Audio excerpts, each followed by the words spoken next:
కరీంనగర్ జిల్లాలో కాలుష్య నివారణకు 2 ఏళ్ల క్రితం 16.5 కోట్ల రూపాయలతో ఏర్పాటు చేసిన బయో మైనింగ్ మిషన్లతో ఎలాంటి ప్రయోజనం లేకుండా పోయింది. కోట్ల రూపాయలు వెచ్చించి ఏర్పాటు చేసినా అవి నిరుపయోగంగానే మారాయి. దీంతో ఇండ్లలో నుంచి సేకరిస్తున్న చెత్తను మానేరు తీరం దగ్గర పడేయాల్సిన దుస్థితి నెలకొంది. దీంతో నగరంలోని చెత్తంతా మానేరు తీరం దగ్గరే గుట్టలుగా పేరుకుపోయింది. ఏటా ఎండాకాలంలో డంపింగ్ యార్డ్లో చెత్త అంటుకుని మంటలు, పొగతో స్థానికులు తీవ్ర ఇబ్బందులు పడుతున్నారు. కోట్ల ప్రజాధనం చెత్తపాలైన తీరుపై ప్రత్యేక స్టోరీ.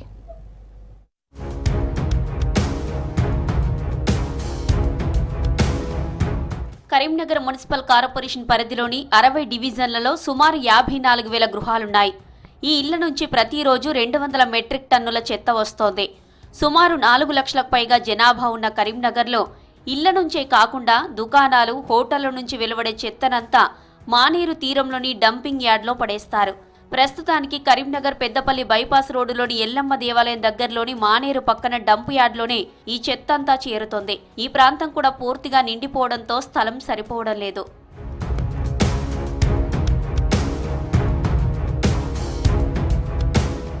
తడి, పొడి చెత్తని ఇంటి నుంచే సేకరించాలని నిర్ణయించిన నగరవాసులు సహకరించడం లేదు.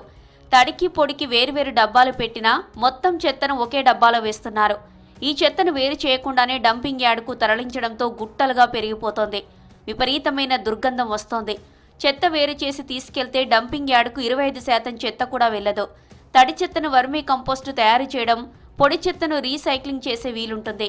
కానీ ఈ ప్రక్రియ నగరంలో సాగకపోవడంతో డంపింగ్ యార్డు నగరానికి ప్రమాదకరంగా మారింది. ఏం లేదు, కలెక్టర్ గారు స్థలాన్ని కేటాయిస్తే మేము 25 కోట్ల రూపాయలు ప్రభుత్వం శాంక్షన్ చేసి ఇప్పుడు నిధులు రెడీగా ఉన్నాయి. గౌరవ కలెక్టర్ దృష్టి తీసుకొస్తున్నా ఉన్నాం. ప్రభుత్వాన్ని కూడా మేము కోరడం జరుగుతుంది. మా యొక్క డివిజన్ వాసులు కూడా తీవ్ర ఇబ్బందులు కూడా, ఎండాకాలం ఏమో పొగతోని, వర్షాకాలం ఏమో దుర్గంధంతో బాగా రోగాల బారిన పడుతున్నారు. దయచేసి ఈ సమస్యను ఇప్పటికైనా ఒక యుద్ధ ప్రాతిపదికన ఈ సమస్యను ప్రభుత్వం దృష్టి వచ్చి దీని శాశ్వత పరిష్కారం చూపగలని చెప్పి మేము విన్నవించుకుంటున్నాం. కరీంనగర్ మున్సిపాలిటీలో కాలుష్య సమస్యను తగ్గించేందుకు 2022లో స్మార్ట్ సిటీ కార్పొరేషన్ స్కీమ్ కింద బయోమైనింగ్ మిషన్స్ ఏర్పాటు చేశారు. నిర్వహణ సరిగ్గా లేకపోవడంతో నిరుపయోగంగా మారాయి. చెత్త సేకరణ ఓ ఎత్తు అయితే వేస్ట్ మేనేజ్మెంట్ మరో ఎత్తు. నగరపాలక సంస్థ చర్యలు ఆశించినా ఫలితాలు ఇవ్వడం లేదు. పెద్దపల్లి జిల్లాలో సుగ్లాంపల్లిలో చెత్త నుంచి విద్యుత్ తయారు చేసే పవర్ ప్లాంట్ ఏర్పాటు చేశారు. ఆ ప్లాంట్కి ఇక్కడ నుంచి గతంలో చెత్త తరలించేవారు. కానీ కొద్ది రోజులుగా ఆ పవర్ ప్లాంట్ పనిచేయడం లేదు.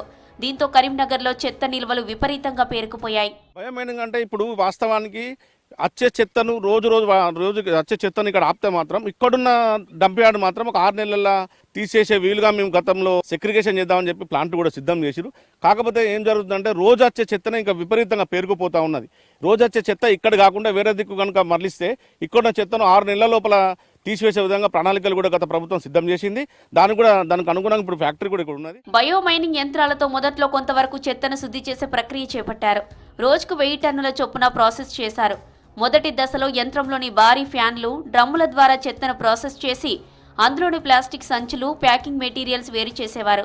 దశల వారీగా చెత్తను ప్రాసెస్ చేసి చివరగా వచ్చే 8 మిల్లీమీటర్ల సైజు కంటే తక్కువ సైజులో ఉంటి మట్టి కంపోస్టుగా ఉపయోగపడుతుందని చెప్పారు. ఏళ్ల తరబడి కులినే కంపోస్ట్ను బయో ఎర్త్గా కూడా ఉపయోగించేవాళ్ళు. 8 mm కన్నా తక్కువగా ఉండే మట్టికి అదనంగా కొంత సూక్ష్మ పోషకాలు జోడించి సారవంతమైన ఎరువుగా మార్చాలన్నది ప్రణాళిక. ఇలా వేలాది టన్నుల కంపోస్ట్ ఎరువు తయారు చేసి రైతులకు ఉచితంగా పంచాలన్న బయో మైనింగ్ ప్రాజెక్టు నీరుగారిపోయింది. ఒక చెత్త ఇక్కడ చూస్తే ఎక్కువ చెత్తలు ఉన్నాయి. ఆ చెత్త ఒక డంప్ ఒక హాపర్లో వేసామంటే సపరేట్గా ప్లాస్టిక్ వేస్ట్ సపరేట్ వచ్చేస్తుంది, రాయిలు సపరేట్గా వచ్చేస్తాయి, అండ్ మట్టి. ఆ మట్టి మనం బయో కంపోస్ట్ అంటాం, బయో ఎర్త్. దాన్ని బట్టి ఏం చేయొచ్చు అంటే లో లయింగ్ ఏరియాస్ ఇప్పుడు బాగా లో లయింగ్ దాంట్లో ఫిల్అప్ చేసుకోవచ్చు, కన్స్ట్రక్షన్ వర్కర్స్కి ఇచ్చుకోవచ్చు. 20-30 ఇయర్స్గా డీకంపోజ్ అయిన వేస్ట్ ఇది. సో ఫార్మర్స్ తీసుకుంటే వాళ్ళ క్రాప్స్కి బాగా హ్యాపీగా ఇది తీసుకోవచ్చు. గుట్టలుగా పేరుకుపోయిన డంపింగ్ యార్డులో ఎండాకాలంలో తరచూ మంటలు అంటుకుంటాయి. తీవ్రమైన పొగ, దుర్వాసనలు చుట్టుపక్కల కాలనీలకు వ్యాపిస్తున్నాయి. ఆటోనగర్, కోతిరాంపూర్ ప్రజలు డంపు యార్డు కాలుష్యంతో అవస్థలు పడుతున్నారు. మంటలు ఆర్పేందుకు ఫైర్ ఇంజన్లు, వాటర్ ట్యాంకర్లు ఉపయోగిస్తున్నా మంటలు అదుపులోకి తేవడం కష్టంగా మారుతోంది. 2 ఏళ్లుగా ఇలాంటి వరుస ఘటనలతో భయపడుతున్నారు జనాలు. బయో మైనింగ్ నాకు తెలిసి సార్ అది వాళ్ళు కొన్ని రోజులు పనిచేసారు, అంటే ఒక 10 రోజులు అయితే అంతే. 15 రోజులు చేసారు. తర్వాత దానికి ఇది లేదు అది లేదు పని చేస్తలే చెప్పి కదా అదే వాళ్ళు కూడా చేతులు ఎత్తేసి వెళ్ళిపోయారు. బాగా ఇబ్బంది అది మాకు ఈ ఆటోన వల్ల, చాలా అంటే చాలా ఇబ్బంది. 50-60 మంది కుటుంబాలు మాత్రం ఇక్కడ నివసిస్తున్నాయి. డంప్ యార్డుకు సమీపంలోని ఎల్లమ్మ దేవాలయం పక్కనే తాటివనం ఉండడంతో గీత కార్మికులు ఆందోళన వ్యక్తం చేస్తున్నారు. అగ్ని ప్రమాదాలతో తాటివనానికి ప్రమాదం పొంచి ఉందని తెలిపారు. తాటి చెట్లు కాలిపోవడంతో తమ ఉపాధి కోల్పోతున్నామన్నారు. డంపింగ్ యార్డు పొగతో శ్వాస సంబంధిత వ్యాధులతో ఇబ్బంది పడుతున్నామంటున్నారు జనం. మున్సిపల్గా రోజు ఫస్ట్ అంటుకుంటుంది, బాగా డస్ట్ వస్తుంది, దుమ్ము మొత్తం. దానికోసం బాగా ఇబ్బంది అవుతుంది. ఎన్నిసార్లు కూడా అధికారులకు కూడా చెప్పినాం, హోటల్ కూడా దించడం. ఆటోలు కూడా బాగా ర్యాష్గా పోతారు.